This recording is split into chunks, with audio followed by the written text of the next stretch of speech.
live! Luca Nation. Happy upcoming 4th of July. Today's episode is brought to you by Collectable, the Fractional report before opening bell. But today's opening bell is going to ding a little bit louder just on Tuesday because tomorrow's a holiday. And honestly, July 4th is my favorite holiday. Ooh. It's my favorite holiday because it's the holiday where we get to be reminded of how badass this fucking country is. How badass this country is. And the people that are kind of come from that origin, that we seceded from the queen. We're anarchists. We pave our own way. And I love this holiday so much. And I wanted to remind our Luca Nation of that as they attack the second half of the year. There you go. We're already in the second half. Isn't that crazy? It's like crazy 2022 is half done.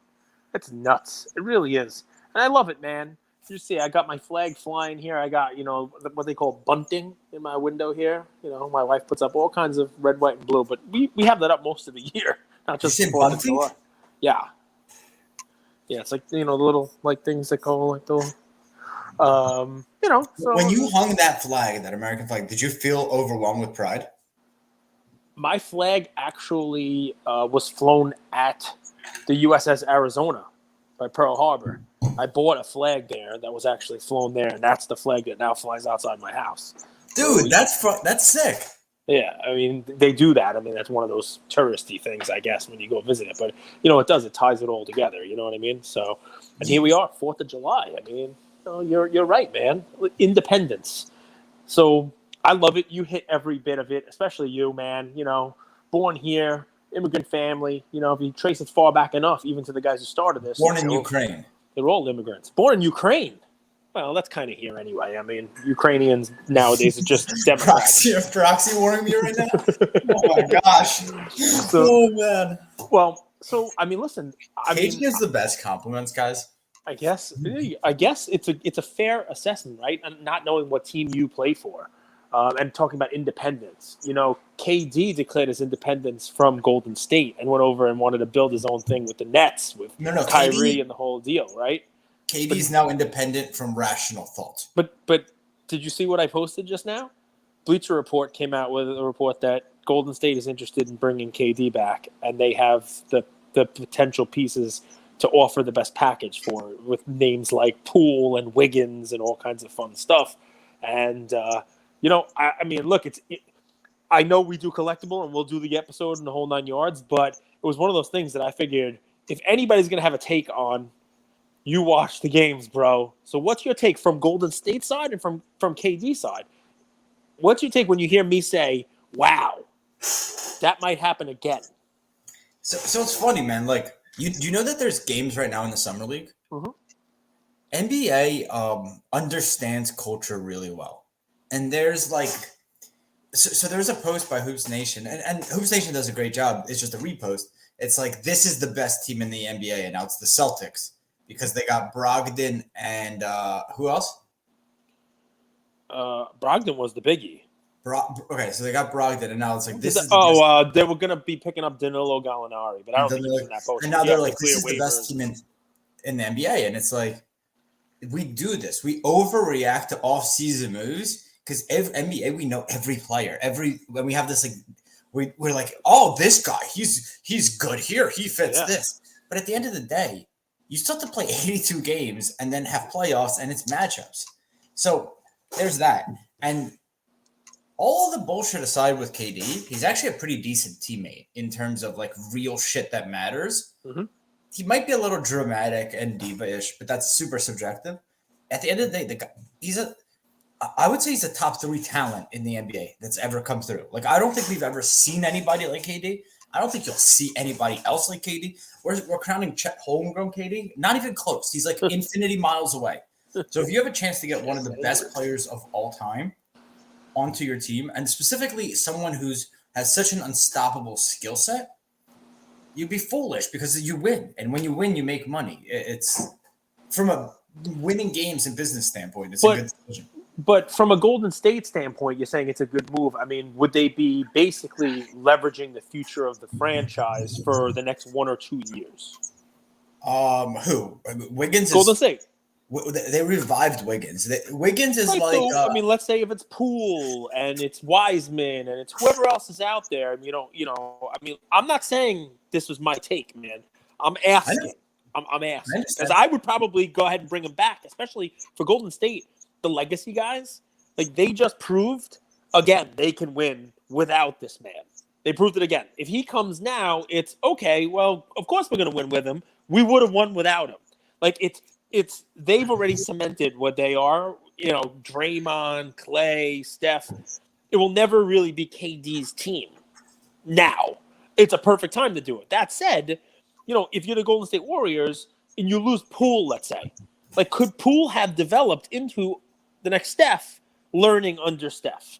Right? Could you be really good for the next decade instead of being probably a favorite to win the championship for the next 2 years? So what comes to mind is the Celtics. Do you hold it against Larry Bird that he was playing with Kevin McHale? No, you just want to win, man. You just want to win as much as you can.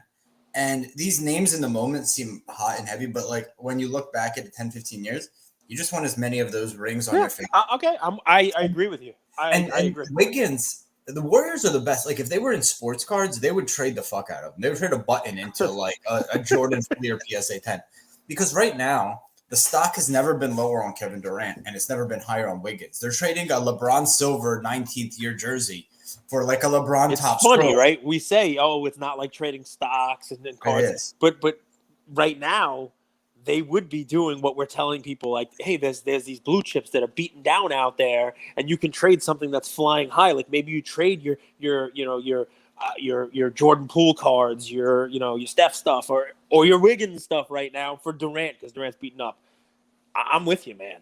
I mean, I think it makes a lot of sense. Yeah.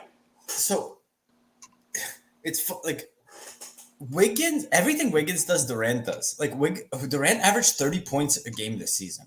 Yep. On 40% shooting from 3 and 50% shooting from 2, off an Achilles injury.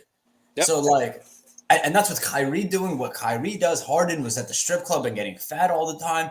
Then Ben Simmons came, but then he couldn't play because he had other stuff, and he was still just putting up numbers. So like all the other stuff aside, Durant is so good. I think every team would want him. If you're Durant, do you go like because every team's going to want you? Is this the team you go to? You already have. If you can't beat them, join them. Now what? Join them again? Let me take you back. Remember your high school years. So there was usually. I don't want me to be profiling. There's usually this cheerleader who sometimes she was dating the football quarterback. QB, yeah. Then it was baseball season. She was dating the shortstop. Basketball season. The same girl? That's same exact girl. No. And we all know this girl in high school. That's Durant. He wants to date all the teams. And he doesn't care if he's called those bad words. Because at the end of the day, he's like, yo, catch me outside. I'm still winning. All right. I'm with you, man. I mean, that's pretty sweet. I mean, that works. Well, I can't believe you worked Cash Me Outside. Yeah, that was a pretty good 8 minutes for Andrew. That was pretty good, man. It's just look, it's news hot off the press. I'm sure some of the the clicks that are getting. I mean, it's Bleacher Report. It's not like a soccer rumor, which has just no fact, no basis in fact at all. But it has me thinking. I got to tell you, it has me thinking. So soccer rumors have no basis because there's actually just more teams. So like NBA rumors actually have no basis either. But eventually one of them is true, and it's like, well, okay. Well, see, we told you so. It's like that revisionist history. Soccer rumors are so outlandish because there's just like so many players, so many teams. You can't even. You're like, what's happening here? Right. There's so much going on. All right. Well, I mean, listen. What else we got going on in the hobby now? We only have a few more episodes of this before we get to the national at the end of the month. Do you take people's strategies that they're talking to you about leading up to the national, and does that impact what we see on Collectable, on Fractional? Do we see people trying to, liquidate their positions a little bit, to get some cash in the lead up? Do we see people bargain hunting here, taking advantage, people liquidating? What's your thoughts? I'll give you some data. Yeah, let's hear it. Well, the top 3 decliners are Trae Young, flawless, the green card out of 5. The Luka Zion Ja trade basket, which I think has been overpriced since day one. Yep. And then the Sadhguru, Sadahara O. Yeah, Sadahara O bat gave me that. But I think I don't know. Right now, with it's summer months are slow volume for stock market. So what can you deduce will be the collectible fractional market in a down market in the middle of summer? You're not going to have a lot of volume. I think entry is very interesting, and I think you have to be more like a sniper. I would look at the IPO. The one thing that stuck out to me was, wait a second. So the LeBron logo man, triple logo man sold for 2.4. There's a game-worn LeBron jersey for IPO. That's $96K. Okay. Let me look at what I learned. Jerseys, memorabilia, I learned. Photo matching to a game or an event or a series is like the biggest thing. Yes. That's because the buyer wants to know that this was worn in a game, not like worn in practice or worn while he was on the training table getting taped. So that's one. And then add to that, that's the season that I think, if I'm a LeBron fan, 2016 is the season I go to when they came back from 3-1 to beat the Warriors. So I'm like, that's the jersey I would want anyway. Cavs, his best season, I would say. Yeah, that's his legacy season. That's his legacy. And, it's one thing to win with the Heat. It's another thing to join up with AD and win with the Lakers in the shortened season. But that was him going back home and winning one for his hometown. I mean, that's the one that I think cements his legacy as one of the greats. Yeah. If nothing else, it's really interesting. As Golden State gets stronger, that victory for LeBron gets better. Yeah. It's like LeBron. LeBron took these Kevin Love and Kyrie are nobodies, but versus the 73-9 Warriors who went on to win all these championships and defeated them. He made the cheerleader Kevin Durant leave the high school quarterback and go to the shortstop. I mean, it's true. It's interesting. So you'll give me some data because I definitely want to hear the data. You talked about what was down. We'll talk about what was up and the different markets because as far as comps go, guys, it's 4th of July weekend, as Andrew so eloquently put in the beginning, dropping an F-bomb for fireworks. But I mean, it's there are no comps really for us to go through. The most recent auction ends were the alt on the 23rd and the golden on the 25th that we talked about in last week's episode. There's as we're recording, there's a couple hours left in the PWCC weekly, which has some pretty awesome stuff, but no comps on this. And, people might be a little asleep here this weekend. Andrew's saying, you look at that PWCC auction and sees some real strength in that. What do you take from that? Yeah, go ahead. Because I'm always in the 50 and below. I love those cards, like the slept on cards. Another fun little trick for you guys. Favorite, bid on Saturday on some just at a price that you think is good, like that you comp these own bid, and then see how many of those get outbid in the next 24, 36 hours-ish. It's a fun gauge on how active people are also in the markets. I am bidding on 37 cards right now in the PWCC auction, and I'm the high bidder on 0 of them. So you got outbid on every single one. And so I had but it never happens. It never happens. I was like, I think this weekend everyone's out. They're not doing anything. The opposite. They're just laying on their ass by their pool and PWCC auctioning. So it's interesting, man. It's sometimes the market isn't what you think it is. It's interesting stuff. Can I tell you what my thoughts are? We can go with a couple cards. I mean, we can go through the data and stuff like that. But there are 2 cards that stuck out at me because to me, these are ones I thought odd that they went down this week. And they're both from the same set. And we could talk about them if you like. They buck the trend. They are my Christmas tree type of cards. They're not, the collector's Christmas tree type of cards. But people who had those shiny Christmas trees last year are messaging me saying they should have traded their tree for my tree because the stuff on my tree hasn't gone down this year. So do me a favor. Type in 1948 Leaf for me. All right? There are 2 cards from 1948 Leaf that are just interesting items here. And it's odd to see that these are the ones that are, one, You want to pull up Satchel Paige if you like. That's Good dude. that's my guy right there. And That's Page's opening line on a first date. He tells him all about his Satchel Paige knowledge. But just odd. So a couple things. If you pull up the Satchel Paige one, this is a card that there's 7,000 shares of it. IPO'd at $5 per share, so basically 35,000. Wow. This card, for some reason, and it's a PWCC-A, so it is one of the ones with the eye appeal on it. It's an SGC2. Real nice looking card, like good registration on this. Nice looking card for a 2, which is why it has the eye appeal.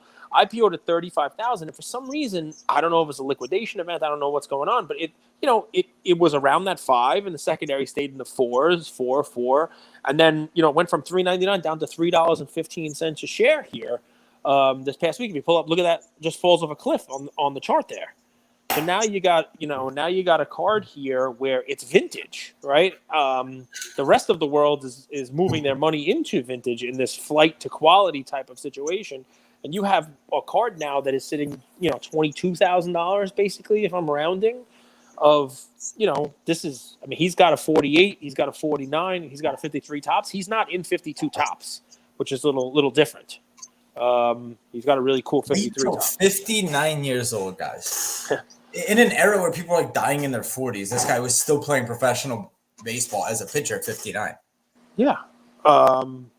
And pitching well. He's one of these guys that just didn't have the ability to play in the league, and so you don't really get to see how good he really was and what kind of stats he would have, what he would have had, before that. So it's interesting stuff. If you take a look at that card, the other one is the same set, Jackie Robinson.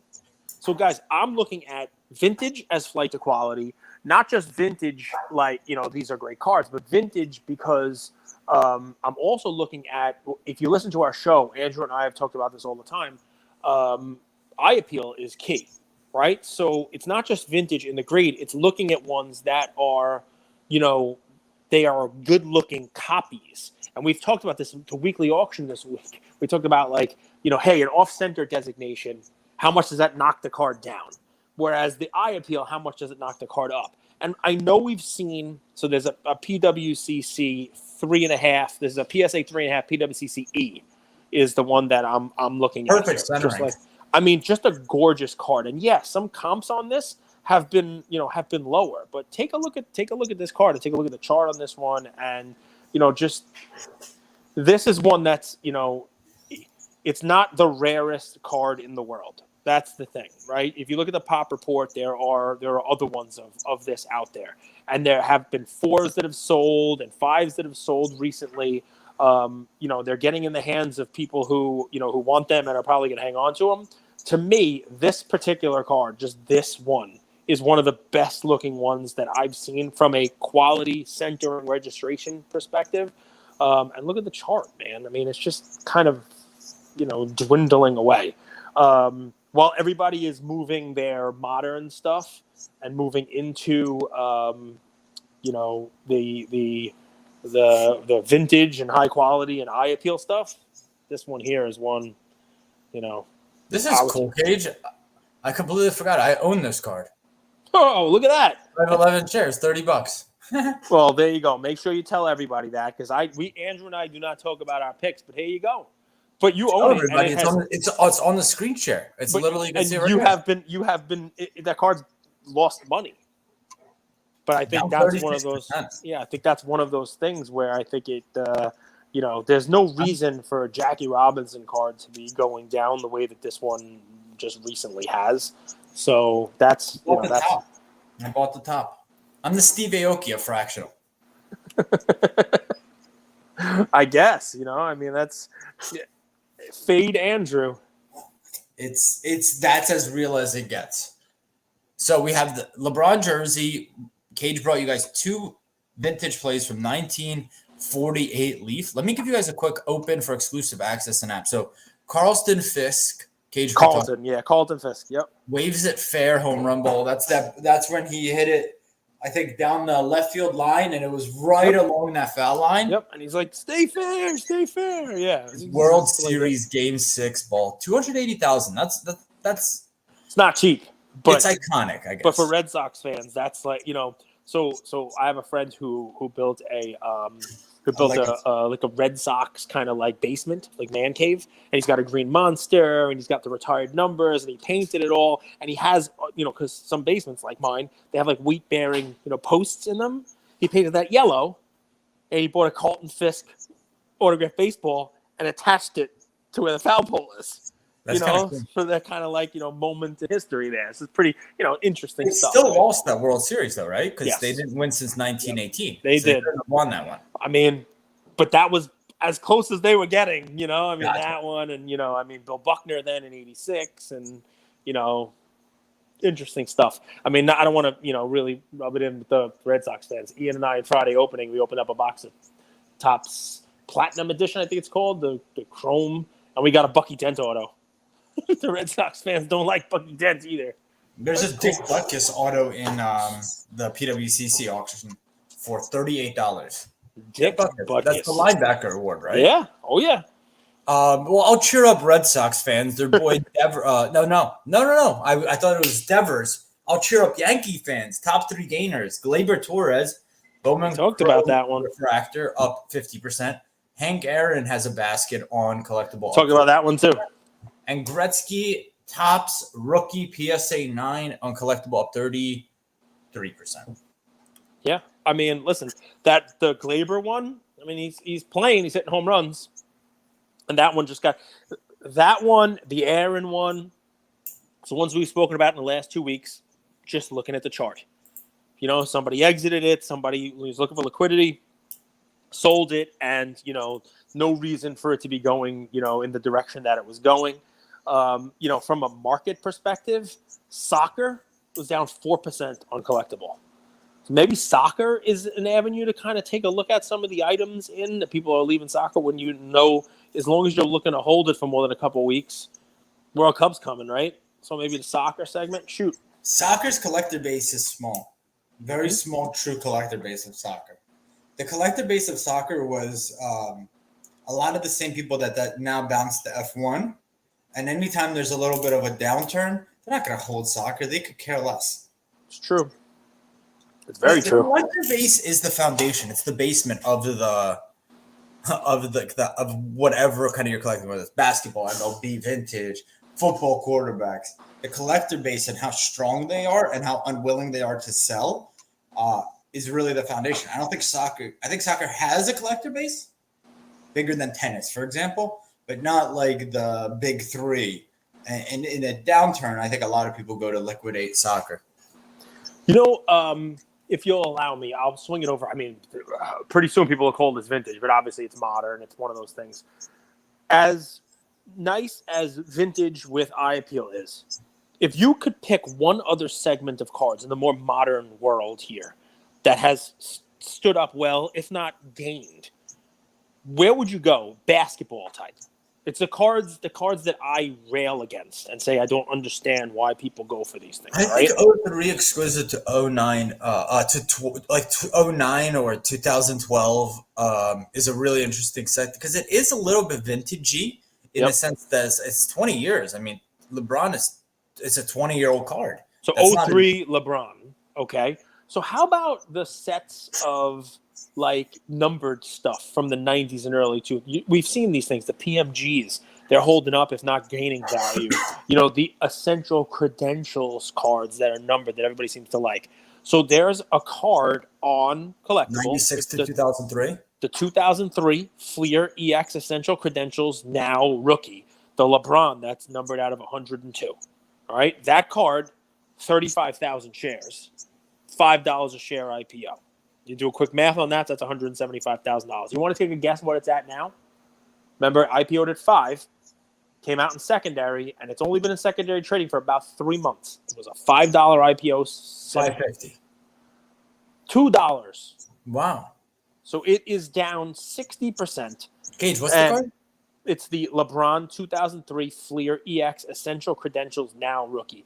This is one of those cards, guys, that I didn't collect because I collected in the early 90s before numbered cards were the thing. But this is one of those items that the people who collect, they look for these. Only 102 numbered LeBron, essential credentials, rookie. I Those like essential. I mean, it's a cool looking card, right? But what's amazing about it is, we've talked about on our show the baby getting thrown out with the bathwater, kind of, right? LeBron's cards are down, but there's a difference between this card and his RPA. There's a difference between this card and his 2019 Prism PSA 10 or Prism Silver, his first Optic Hollow, or his first. I mean, this is a rookie card that's numbered. There's only so many of these in this is a BGS 9.5 also 210 subgrades. Yeah, with the 210 subgrades and the Mike Baker, diamond eye appeal on it as well. It's you can Really have that eye appeal from vintage and 48. You could also have it here in more modern cards. This is one of those cards I would take a look at. Where is the bottom on it? Because seriously, if you look at the chart, it came out in secondary just recently, and it has really done nothing but a little bit, and then boom, just straight down, and it's now $2 a share from the IPO of $5. Is this too much? It just sold June 17th on PWCC Premier, 78,000. This one's at 70,000. Mm-hmm. So, yep. And I'd have to go digging, but I'd love to see the subs on that one, because 210 subs is not that, like, that's a nice. That's nice. Yeah, I mean, it's the other end of the spectrum, right? But it's just one of those things that, it IPO'd, and people are looking to get out. It IPO'd at at a time where stuff was hotter, and people are now looking. LeBron is cold. The modern cards are cold. Can I ask you something? Yeah, shoot. Why do you not like numbered? I do like numbered. It's just listen, to pay those kind of prices for a card, it better be something that you love. You know what I mean? It'd be something that either you wanted when you were a kid, something you wanted as a collection. Hold on, that's the way I look. Your big ones are not. None of your stuff is numbered. Your big stuff is not numbered. Yeah, I mean, you're right. You're right. Most of my stuff is not numbered cards, but I mean that might change. I mean, the market changes. You see how how the money flow goes, and you learn and you adapt, right? The 86 Fleer Michael Jordan. I mean, everybody's now going to sell that and get the Star one, which is clearly a numbered card. We talked about that. It's not. That was one of our first episodes. We talked about Star versus the Fleer.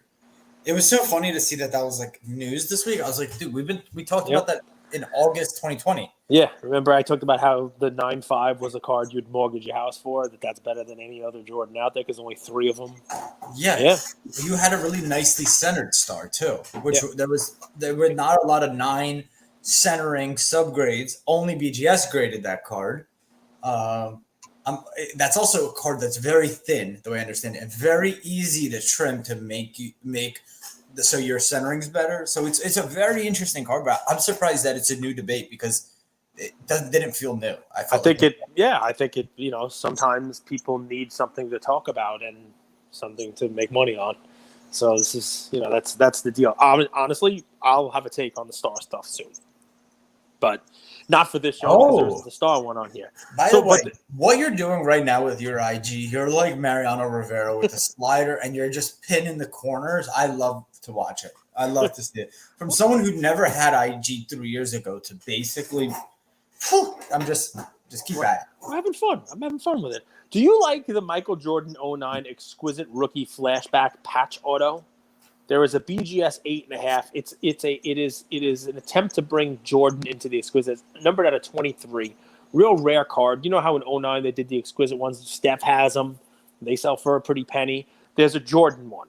Okay? And, as far as I know, Michael Jordan hasn't done anything in the last couple of months to kind of tarnish his reputation. But there is one on Collectable, an 09 exquisite rookie flashback. You can take a look at this card, guys. It's the one that, the LeBron. It's made in the style of the 03. And you can take a look. This is a patch auto. Look at that. It looks just like the LeBron, the 8.5. I have a theory. Okay. I have a theory. With anything retro or throwback, people love it, but they want a really high grade to go with it.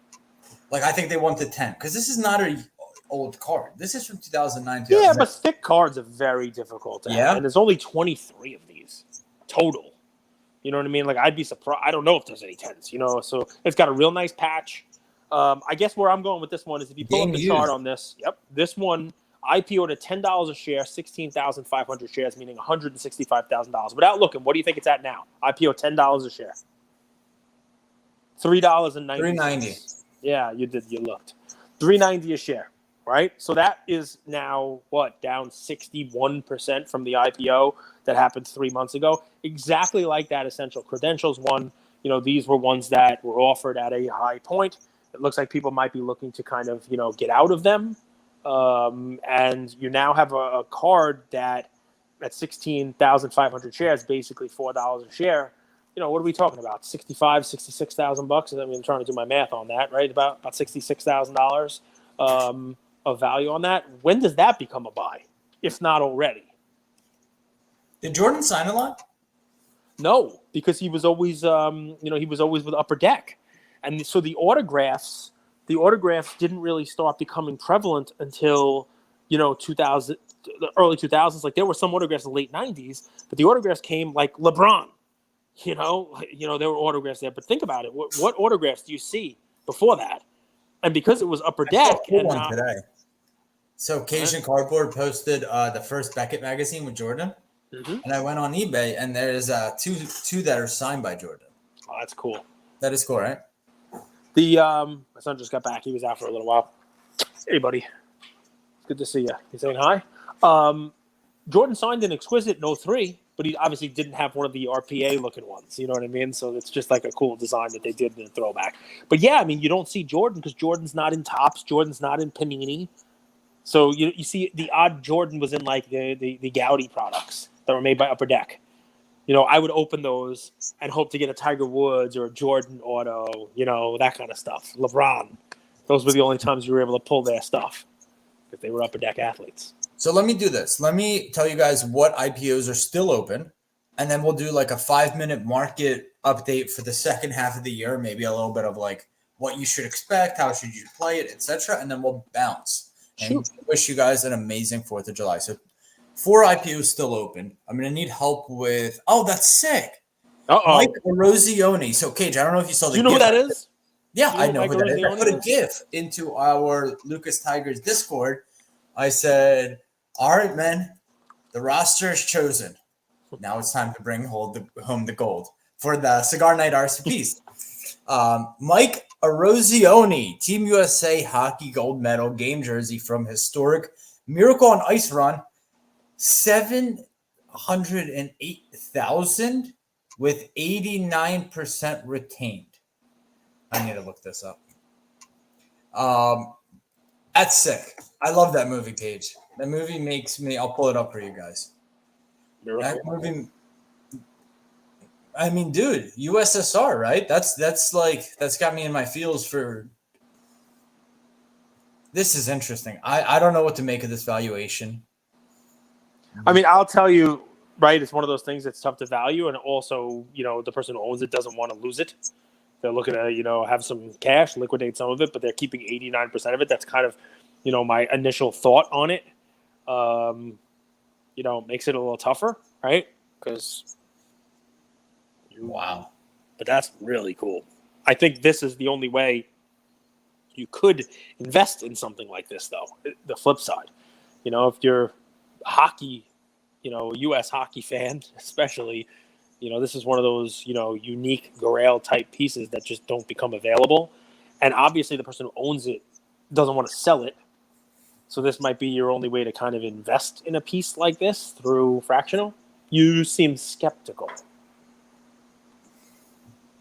Adulthood is about nuance, Cage, because from everything you said is true, and this is so iconic. I mean, we don't need to beat it, but then from the investor standpoint, how is this different than the Ruth? Not very at all. And I guess the Ruths come up for sale. I don't know, guys. Some things I still have to learn, but take a look. DYOR. I mean, I'm with you on it. I mean, I understand, and something that there's only 11% in. I don't know whether or not it's something that I would be, personally investing in, but I can understand it. You know, if But you're a Cage, hockey guy, you watch for that. $50, you throw $50 at something like this. I don't know the right way to kind of analyze. This is such a one of one. I love that movie, man. I've watched that movie maybe 20 times. Really? Yeah, I love that movie. Literally So, love that movie. The legs feed the wolf, Cage. I got a question for you. The legs feed the wolf, Cage. They do. They do. Listen. Who do you play for? Do more lines. Give the whole speech. Give the whole locker room speech. No, dude, that Herb Brooks, man. Or give the Herb speech. You think you could just turn on and be a Herb Brooks? That guy had trained for years. He had to go through the pain of losing the gold medal to bring his guys to inspire and push them to win the gold versus the mighty Soviets. Did you see those guys? Yeah, man. They weren't supposed to win. 10 they play 100 times. The Soviets beat them 99. My favorite is they all have unibrows. I think that's like I think. All right, go ahead. Well, you mentioned, hey, let's do a look ahead. The one thing that I look at when I see all of this data here, and we've already talked about it with a couple of cards that, you know, the LeBron, the Michael Jordan from 09, I would look at items that IPO'd right as we were high and have kind of like done a little bit of a tank job. Those are one of those things, right? You know, like, you know, the market, when it became secondary, all of a sudden people are like, oh, I got to get my money out of this, you know, like the money. And look at those and watch those for when they become overreactions. Now, I'm not saying just because it's lower than its IPO price that it becomes a bargain, because obviously some of these things IPO'd high. And I'll give you an example of one, right? The Kobe, LeBron, Jordan, Magic Quad Auto out of 10. This is a BGS 7. That's on there, right? I mean, you can take a look at that one. We talked about that when it was becoming an IPO at $5 a share, right? And 24,300 shares. So it IPO'd at like 120 grand. It's down to $2.02. If you pull the chart up on that, you'll see. All right, so this is one, you know, there's not a lot of trading on it because it IPO'd. It came out in the secondary a couple months ago. Cool card, black card, all these, you know, with the like silver auto on it. Right? I have a theory on this too. Get this out of a BGS slab.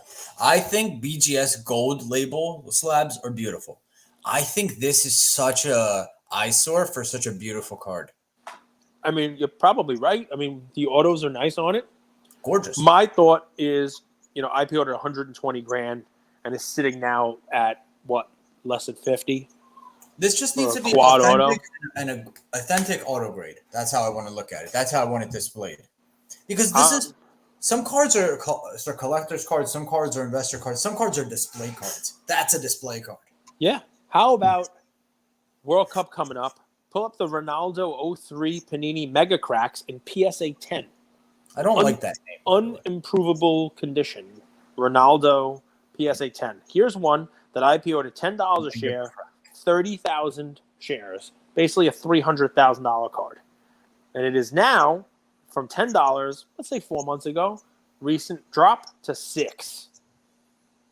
Down 40% from when it IPO'd. I'm not saying it's a buy presently, but it's one to watch. It's one that obviously IPO'd at a different time. And it's a PSA 10. There's not a ton of these. Hey, does it bother you when cards move in the holder? I mean, a little bit. Because, you know, let's use the stars, for example. The ones that were 9.5s when they went in the holder, they move around. They're probably not going to be 9.5s anymore. I looked at two of those 9.5s. I mean, it might get PSA 7s.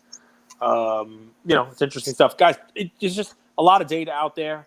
I don't know whether or not this is a card you like, but some Griffey fan might take this off. SGC 10 pristine gold label. Don't see a lot of those. Of Ken Griffey Jr.'s 89 upper deck. All right? Also one that IPO'd. Also a card that that gold label matters because there's a ton of them. There's even a ton of them in PSA 10, right? Not a ton of these in these high grades. IPO'd $10 a share, 1,550 shares, so basically $15,000. And it's gone down from $10 a share to $6.30. So Cage, I apologize for cutting you off. No, go ahead, please. Don't you think this is a little bit of a bet on SGC as well? Yes. Yeah, and the SGC Gold. I mean, that's a gorgeous card. SGC gold label. I mean, I don't know if the description says how many of these there are out there, but there can't be too many of them. And when you're talking about a card like this, where there's plenty, the PSA Pop is a lot. A differentiator like this, like a BGS Black Label or the SGC Gold Label, the pristine designation, now this card, with the drop down to $6.30 a share, which by the way is actually up. It was $5.25 last week, but it's one to look at for that reason. If it goes down into that $5 range again, somebody obviously saw it last week and invested in it. But now you're talking about $7,000. This card in PSA 10 was like $4 last year, just in PSA 10. There's definitely a premium for having this. Can I give them the market cap real quick? Yep, It's right please. under 10K. It's $9,765. Yep. Like really put a number on it because it could also be bought out. Like that's that's not why a ton of money for a card. So I think you hit the nail on the head. Terms. Yeah. Well, I mean, for one that there's just not a lot of, I don't remember ever seeing one. An SGC Gold. I see that card all the time. Not an SGC Gold Pristine. So it's just another one of those cards, guys, that IPO'd and, over the last couple of months have come, out in the secondary. And, most things that IPO'd, I say most that IPO'd are trading for less than what they IPO'd at. Anything that has come into the secondary in the last couple of, months is but that's lower. That's a good thing. Now people know where to look. So I would look, I would tranche it out, right? You could get this data. It's all available. You go and you think of a category. I'm going to say like, okay, NBA cards, right? You could just even go and you list them all out in Excel, take the data. How much is the market cap? How much share price? How much is it down since IPO? And then when you have all that data there, you'll be like, well, I don't care. Ja Morant, that makes sense. Luka model. Wait, this one is down 80% from IPO, but this is probably the best out of the bunch. Let me go and do some more research, and you're able to dig in and be like, this one just got swept up in the wave of everything going down, and I think this is a good long-term asset. So I think kind of the process that you described is actually quite brilliant. I try. I have my moments. Anything else to kind of close us out? I mean, you want to give kind of like, I know you hate predictions, man. I couldn't get you to predict anything except the Colorado Avalanche. Before the playoffs started, you predicted they were going to win the Stanley Cup, and boom, you nailed that. They were fast, man. You predicted it. You nailed it. You hit the nail right on the head with that. Your prediction. You remember your exact quote? I don't know any of these players or these teams. But do you have any predictions? We won't call them predictions. Any talking points for the second half of the year as it comes to, fractional, collectible, the items on collectible? What about everything I just said in the last 2 minutes? All of that just gold. It's all just gold. How to dig for gold? Are we just going to disregard it? It's all just gold. I mean, I assume. Yeah, I do. Sealed wax. Let me go. Get you. No. All right. You get it. When the market's going up, we can put our money on the table, sit back, talk to our buddy, smoke a stogie, and wait. Right? We wait a day, we wait a month, we wait a year, but we wait. When the market's going down, it's a different game. So there's two games: arbitrage or dollar cost averaging. Arbitrage is you take advantage of the volatility or it's selling for this here, it sells for that there. There's a little bit of a disparity. I could take it from here and sell it there and get cash flow. The asset doesn't have to move in price. Okay, so there's arbitrage. Or there's dollar cost averaging. For dollar cost averaging, you need an external cash flow. Find external cash flows or find out how to arbitrage. You're on mute. I put you to mute. You told me to mute. No, you told me to mute. So I think another one is just as some of the single cards are coming down, sealed wax is coming down. And I will tell you my thought for the second half of the year, my thought for the hobby going forward is that breaking and high-end breaking is not going anywhere. We saw the craze about flawless. Andrew was talking about this a bunch of times. And there are some items, that are not below their IPO price, but are trending in that direction. Think about what a cool break it would be for a breaker out there who are the ones who are still making money hand over fist to break a 2000 playoff contenders box and search for a Brady contenders rookie auto, right? Think of how cool a break like that would be. And there's one on Fractional. It IPO'd at $10 a share, 2,300 shares, so $23,000. That's a box that's been trading. Can I put a cherry on top of that? Yeah. Who was Brady's tight end? Gronk. He just retired. Yep. Do you think that if I'm a breaker, I have 30, 40, 50,000 followers, I can't go to him and say, yo, let's do a break together? I'm sure. On a pool roof deck party or something like that. But this particular one, while Brady was hot and while Brady was doing great, it IPO'd at $23,000. It was, I believe at one point in time up as high as 18 and change. Go from the 23,000 up. It's last week was $15 per share, so still 50% up. But from last week to this week, the price dropped to $11.85 a share for that box. So we are, now sitting only 18% up from the IPO price on this. And you're right, man. Gronk, he's retired before. He'll probably unretire if Brady asks him to. But, or anyone else could open this. The sealed wax on the high-end stuff, I think you've had a lot of takes. That one, it's growing on me a lot. You're excited to hear that. Is that it? Guys, we're prepping for National. It's going to be super fun. Cigar night locked in, RSVP closed, signed, sealed, delivered. The envelope with all the names is in a bird's mouth, so no, I cannot add anything to it. It's on its way to its final destination. But we will meet up with you at National. We're going to have like a little auction Thursday night, 5 p.m. So yeah, we had that call last week. Oh, yeah. I blindsided Cage. Yeah, no. I thought auction. I was like, yeah, we definitely from National, from the content booth. That's going to be awesome. And I have some ideas. I have some really cool, interesting ideas of what we can do. I'll tell you later because I don't want to spring these on Cage. And then whenever I spring an idea on Cage, it's either yeah or maybe or this is fucking stupid. I don't want it to go to the stupid side without the discussion. All right. Well, I think you're afraid that that's where it was going to go. 96% go there. Other than yo, you want to order Chick-fil-A or cigar night? And he's like, yes. Sounds like a great idea. Sounds like a great idea. My Uber Eats bill is going to be ridiculous. But guys, listen, that is another episode of this craziness. There's some fun stuff. Obviously, the opening bell comes a little bit later this week than non-holiday week. Take a look at some of the numbers out there. Some of these items from week over week, for no apparent reason at all, they kind of move down. And if there are some that are trending downward, and eventually they're going to get to a point where, they become something that you really should take a look at. So, and I love that we identified one that you owned. How good am I? Guys, I know the end credits of the SGC sub are a little annoying, but let me tell you an anecdote. So people have been sending us cards for about a month and a half. Okay.